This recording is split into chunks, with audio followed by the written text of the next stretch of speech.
Yes, nice to have you with us on a decent morning in Melbourne town. In fact, the sky is very blue. The hot air balloons have been floating around. It'd be a nice day to be at footy training, I reckon. One of those good days, Sherelle.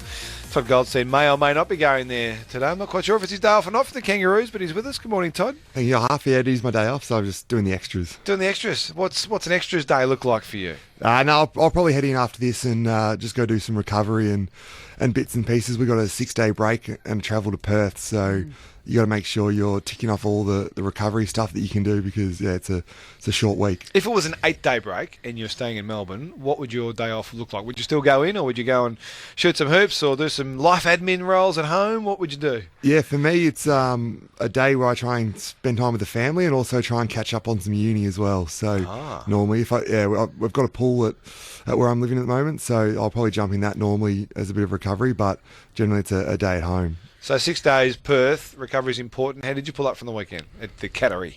Yeah, not too bad. Obviously, only 3 days post now, so you still got a little bit of that residual soreness, but I think overall no injuries, anything like that, so we're right to go for Saturday night. We've talked about this a bit, White, in the last couple of years, in the Sanctum with our guests, with our team members, about what day of the week, how many days post game do you actually start to feel normal again? You're 3 days post now. When do you feel normal and ready to go again? Probably the next game day is pretty much. By our main skills, so we'll probably do main skills tomorrow. So by that stage, you sort of want to be feeling fairly good, and that's your day to really get a lot of work done. The first sort of 3/4 of the week is all about recovery and trying to get your body moving again, and then the main skills day is the general day where you want to try and be able to get a solid at least 5 or 6 Ks done. I think I asked Taylor Adams this question last week. What's recovery? Because we hear a lot of people say recovery. And I think we just think, they go and have a swim. And that might be it, or a walk. What is recovery for you to give yourself the best chance to bounce back? Yeah, so I try and use as many modalities as I can. So at the club, we've got the ice bars, which you tend to spend about 10-15 minutes in at a time. We've got the hot spas and also a sauna as well, which can get the blood going, so you do a bit of hot colds in there. And I also try and do lots of stretching and use a foam roller and just pretty much anything you can to get yourself feeling good, because there's many different ways. Even just simply going for a walk can just get the body going again. So yeah, if you become too stationary and just sit on the couch all day, that can actually do more damage than it can doing exercise. Yeah, what about the trip to Perth? You obviously mentioning that it's a bit of a short week with only the 6 days. What impact does it have to get on the plane and have to sit there for that period of time? Does that change your approach as well because of that? I think it changes the way we do our week. I think you probably have to really pull back the load in your weights and your training, just because you do have to factor in the short break and the flight. But it's really just important to make sure that when you get into Perth that you're not just going and sitting on your bed and watching TV. You got to make sure you're getting out for a walk. I think we'll do a training session over there and things like that, just to make sure you're getting going. And the hardest thing about Perth is just making sure your body clock's on the right time, because the sleep the night before a game is very important and can be pretty tough when you might wake up at 4 or 5 a.m. on game day. So it becomes a really long day when it's a 6-7 o'clock game. So do you try and scale it back through the week and then building up, like half an hour a night for 4 or 5 nights to try and get on schedule when you get to Perth to be on the clock? I've got 4 kids, so generally you can find a way to sleep all right. So I might wake up a little bit earlier, but yeah, generally I try and just make the most of being able to sleep. A fair point. A very fair point. We've actually had a lot of questions from our listeners who are very excited about you coming in, and so we're going to try and get to as many of them as we can throughout the course of the next little period. But just your general thoughts on the last couple of weeks post the Good Friday disaster, because I don't think it's fair to say that's what it was. But you bounced back pretty well. You led Adelaide at 3/4 time, and then even against the Cats on the weekend, you showed some really good signs. How important has that been to, I guess, test the new culture of North Melbourne, how you would respond from that Bulldogs game? Yeah, I think it was very, very easy to throw the baby out with the bathwater after that Bulldogs game, and I think for us, we're very understanding of where we are. We're on a journey about trying to get better each week, and there's going to be dips. I think we all want that lineal improvement, and that's in reality of a young group. That's not what happens. There's lots of ups and downs, and as long as you're slowly getting better. So I think the last couple of weeks has sort of showed that we are improving. It's given the coaches some vision to work with, going, this is what we're doing really well. So you can see that general improvement. This week going down to the category, I think we had 13 players under 34 games. I think it was 15 under 50 games. So it was a very, very young side going to one of the more intimidating venues that you can play at. Yeah. So for them to come out, play well, there was times where Geelong threw a number of shots at us, and we were able to sort of absorb them and still keep coming and staying with them. So I think, I've had some pretty horrible games down in Geelong. So, I think overall we can see that the improvement's there. We just need to do it for longer and more of it. And that's the key to any group. And I think we are getting there. And Geelong was as close to a 4-quarter game as we've played. So we've just got to keep building on that and understanding that we are still learning. We've got, 12 new coaches or something. So we're still learning an entire new game plan along with trying to get these young guys in. So a two-part question. After the Bulldogs game, as a senior player who's gone through so many different sort of generations at the Kangaroos, what were you thinking at that point? Were you worried, or were you fairly philosophical about it? No, I think I'll look back to 2010 when Brad Scott took over, and we had some pretty bad beatings to the hands of Geelong and Collingwood in that year and those years after that. So I've been through that. I understand that, with such young guys, and you can sort of see the way that Tom Powell's coming on and a Will Phillips is coming on. We were playing them, especially in that Bulldog game, very similar to the way that we played and the Adelaide game as well. We played Jack Zeeble and Ben Cunningham in 2010. So you can see the synergy there, and I think overall you understand that, yes, there is going to be some letdowns, and we would like them to be as few as possible. But, you can see how good these kids could be if they keep working. So it's all about just trying to keep their heads up and trying to make them focus on the areas that they can actually change rather than the stuff they can't control. Yeah, so the second part of that question is then, seeing the response, again as a senior player, how much more confidence does it give you that, geez, we are on the right track here, based on what you've seen and the response you've seen? Yeah, I don't think that faltered after that game. I think I've trained with these kids now for 3 or 4 months. You understand how good they could be, and I think that's the exciting thing. I think I said it last time I was in. It's the most exciting young group that I've had coming through. So we just got to make sure that we're teaching the right habits and making sure we're not skipping the steps. We've got to make sure that they understand what it takes to become good players, and that they've got potential, but they're not there yet. So, all I can do is try and keep their energy up, try and keep their excitement, and get them wanting to get better, because that's the key to it. So take us into three-quarter time against the Cats. You were definitely within touching distance. You played really well and were putting some great things out there. What was the talk like? How was everyone feeling? Was there a sense of, we can really push them here, or were you hanging on? What were the young players in particular kind of thinking at that moment? I think we're all, and the message from the coaches was pretty clear that we were doing so many things right that we just needed to tidy up a few areas in terms of how we went inside 50 and how we moved the ball, and if we got that right, that we were right in the game. And I think we all felt that way. Obviously, it didn't quite work out the way we were hoping to, but I think we kept fighting. That was a thing. I think we kicked the last couple of goals as well, which I think we kicked 2 goals, 1 from only 4 inside 50. So we did keep fighting, even though Geelong were starting to get on top. But I think that was the most pleasing thing. Are you learning anything about the game at the moment with this young group, and also the way the game's being played? Are you having to adjust your game? Yeah, I think everyone. I think every player had to adjust just with the speed of game, and it's obviously very, very different to what we've been playing. I think the way teams are able to move the ball is a lot quicker, and you've got to be more switched on, and you can't just, there's probably those times where you can't just walk. If you walk, you get caught out pretty fast. So just those little areas where you need to keep making sure you're working and understanding when you are on the ground that you can't switch off at any moment. That's the key at the moment. Well, have you been playing long enough to work out you could use, the old days you'd be able to hide in a pocket and just nothing had happened, and there's no GPS and all that sort of stuff. Are you old enough for that or not quite?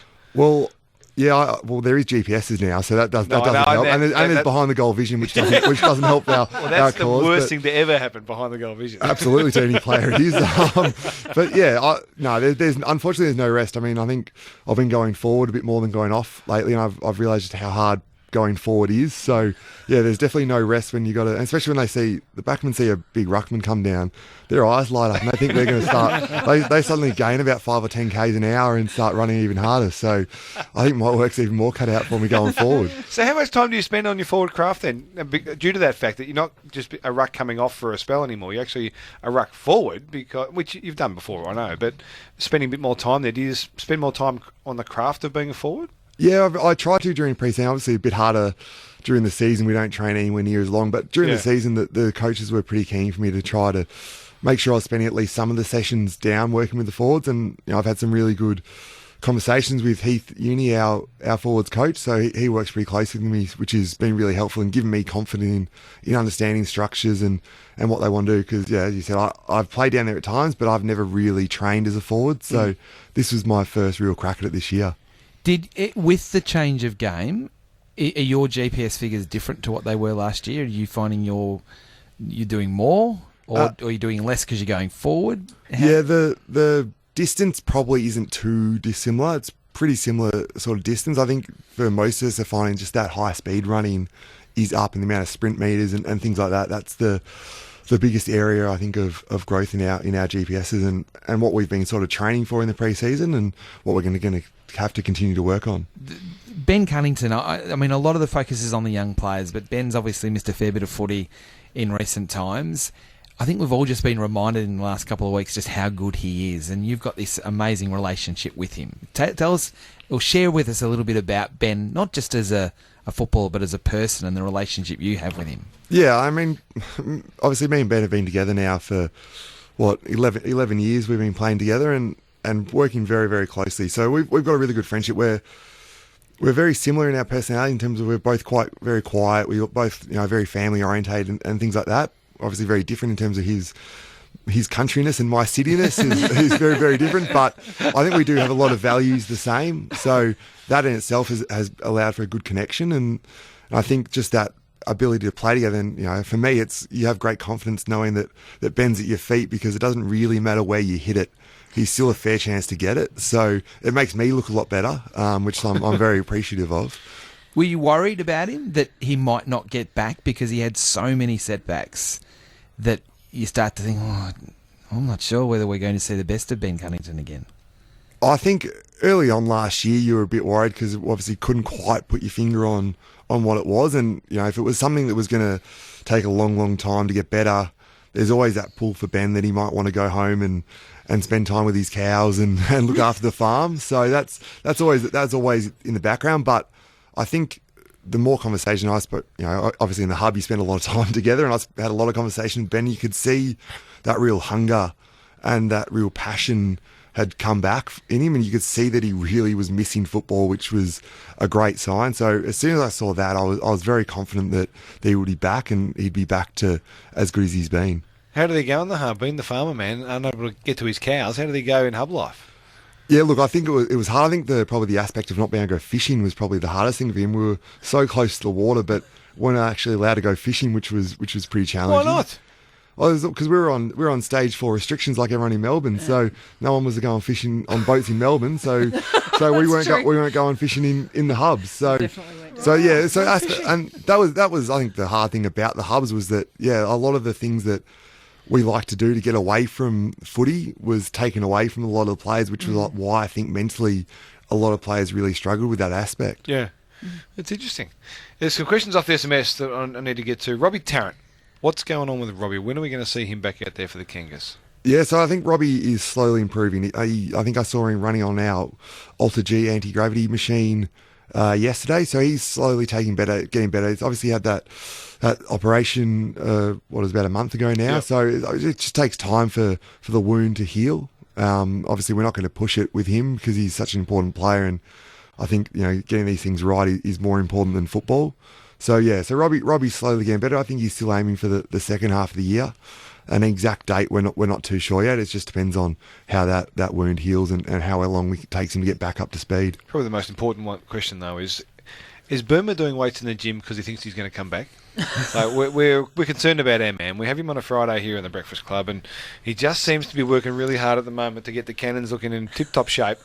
I don't know where it's leading, Todd, but it looks like there's a plan in place. Oh, well, and I think you've got to also add in the fact that he's now our runner. Yes. So he's really aware of what our game plan is and all the areas where he can get the footy. The only thing that's hurting him at the moment is that the rulee's got to be off within 90 seconds. I think he wants to spend 3 or 4 minutes just trying to get the pace of the game going. But, look, Boomer is, as much as I'd love to can him, he is an incredible specimen. The way he works, the way, I've seen his setup at home, the home gym he's got. So good. He doesn't really have any excuses, and he's pretty much lives the life. He comes down to training, and all he does is work out with the first years just to make him feel good about himself as well. Because comparing himself to Tom Powell is probably not really fair. No, that's all right. 25 years of work compared to 14 weeks. Yeah. I don't think he's ever used an excuse in his life, has he, Boomer? No. He's pretty confident in himself. That's true. He hasn't made a mistake either in his life. No, right. Okay. That is so true. Good morning, Brent, if you're listening. One of the big topics in footy at the moment, or in the last couple of days, has been the integrity of football and the phones and all that sort of stuff. The Collingwood situation has brought that to light. Were you watching Friday night when that happened, the West Coast Collingwood situation happened with Jordan De Goey and Jeremy Howe? No, I did not. I was putting kids to bed and getting myself ready for the next day. So no, I actually didn't see it. I didn't see it till the reports came out. So I was quite surprised when I saw it. So I was going to ask you the fact that when we've talked about this in the last couple of days, that the case with the phones was on the desk, on the table, wide open, mid-game. Now, clearly you're not there mid-game. You're out there on the field doing your thing. But were you surprised to see that was so accessible?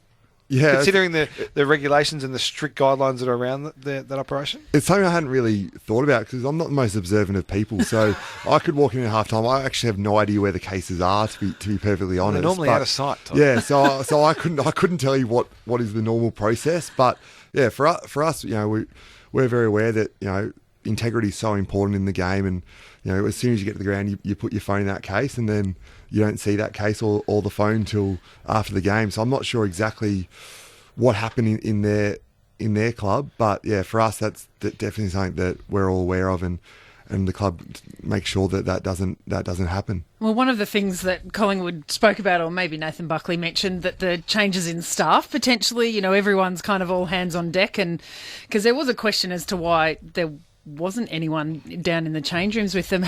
What's the impact of COVID and the staff changes had at your club? Have you noticed a difference in how many hands on deck there actually are?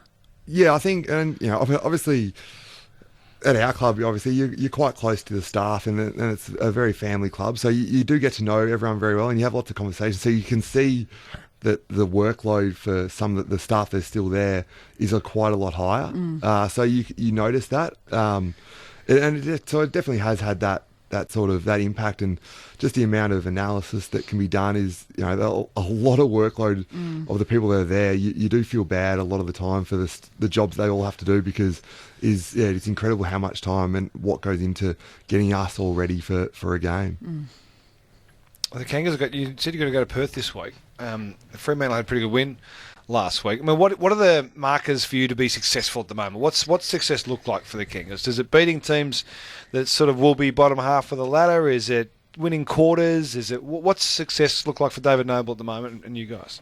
Well, I think for us, we have to take the scoreboard out of it, and whether you're up by 100, down by 100, or whatever it is, it is about playing the way that the coaches want us to play, and having our game style out there to be seen. And I think the more reps we get of moving the footy the way that Nobes wants us to move it, or defending the way that Blakes and Nobes have set us up to defend, those little in-game stuff is probably the biggest, most important thing. And I think if we do that for 4 quarters, we will win games, and that's for sure. But it's about making sure that we're all understanding of our roles and we're executing our roles. And if we do that, that will give us our best chance to win, and the scoreboard should take care of itself. So in reviews after games, what's the ratio of positives of that sort of stuff to areas for improvement? Is it more skewed towards the positive as opposed to the areas for improvement, or is it more on the areas for improvement? I think it obviously changes week to week. I think obviously probably after the Bulldogs game was probably a bit more skewed to things we need to work on as opposed to positives, because there weren't as many positives. But on the weekend there were a lot of positives to take out of the game. So yes, that was a big focus. But if we're being serious, we still lost by 5 goals. So there's probably 50-50 at the moment in terms of making sure that everyone's understanding of what we're doing really well, but we still have a lot of areas to improve, and that's if we don't focus on them, we can't train them during the week and we can't get better at them. You spoke before about the big new group of coaches that you've got there, the changing game style and getting used to that. On an individual level, you've obviously been there for a while now, Todd. You've got kind of your way of doing things. How do you like the challenge of shifting how you do it, or is there how much influence do you have on how that game style actually plays out? I think, we only have a tiny little influence on how it is. Obviously, Nobes might talk to us and get an understanding of what the group feels. But overall, where they've come in as a coaching group, they've worked through what they want how our game style to look like. And for us as an individual, it's about learning about how you fit into that system and what their expectations are, because the expectations and the challenges that these coaches are setting for you are very different to previous coaches. So I find it exciting that some fresh voices, some fresh ideas, and you always as an athlete, as you know, you're always trying to get better. You want to challenge yourself to get better, and what better way to do is be set new challenges and have expectations that may not be necessarily there in the past set for you. So that's probably the most exciting thing for me. But we are still learning, the coaches are learning what sort of player I am and what I do, and I'm still learning what they expect from me and how they expect me to use my strengths. So is it shaped around the athletes that they've got, do you think? Do they look at that and say, this is what this would work, or do they just have a set idea and then the players have to adjust and fit into that? No, I think they've looked at the type of players we have, and I think the way we even drafted was set on trying to get a lot of players with pace and speed that can really run. And you look like Jaden Stevenson, Charles Azaro, Tom Powell, players like that are super quick. So that was probably what it was based off. And I think Nobes has got his idea of how he wants to play, but he's tried to mould it around the team that we have and the unit that we have at the moment. I just want to squeeze in one quick one about Tom Powell, because you've mentioned him a couple of times, and a few messages have come in about Tom, and he seems to be making a big impression on Kangaroos fans. Tell us a little bit about him. Yeah, look, he's a young, confident kid. He'll back himself in very highly, and I think that he hasn't taken a backward step. Look, he's played every game, and I think even the pre-season games, you could see that he was getting a fair bit of it, just probably rushing himself a little bit. But from that Port Adelaide game, he did 2 or 3 things that really caught your eye. A couple of his goal was, taken expertly. And I think there was another kick he might have kicked to Nick Larkey or something like that, where he burst through the centre square and through 50 and then just popped one up to the top of the goal square. So just the way he carries himself and goes about his footy is very impressive, and it's probably reminiscent of a 3rd or 4th year player in terms of the composure that he has. And I think that's what's really stuck out about a lot of these young kids, and I think probably Tom is the one that's getting the most of the ball and getting to showcase his skills the most. But I think that's very reminiscent of the whole first year group we've got. There's a bit to like about what's happening to the Kangas, no doubt about that. And Fremantle will take them on Saturday night, 8:15 or 10:15 local time. Todd, sort of in your clock, Just I think it's 6:10. 6:15. Go a bit the other way. 6:15. Yeah, so I think you're right. I'm going the other way. Sorry to call you out. No, that's good. It makes more sense to me. It makes more sense to me. 10:15 is very late. That's very late. That's pretty much my bedtime. Well, that's what I'm thinking. The 4 kids are going to cause havoc with it. So it's going to be a good game to watch, I reckon. Fremantle, North Melbourne, Saturday night. Check your local guides. It's probably the way to go about it. And we'll see how you go, mate. Great to have you in. Good luck on the weekend. Gee, thanks a lot. Todd Goldstein with us from the Kangaroos.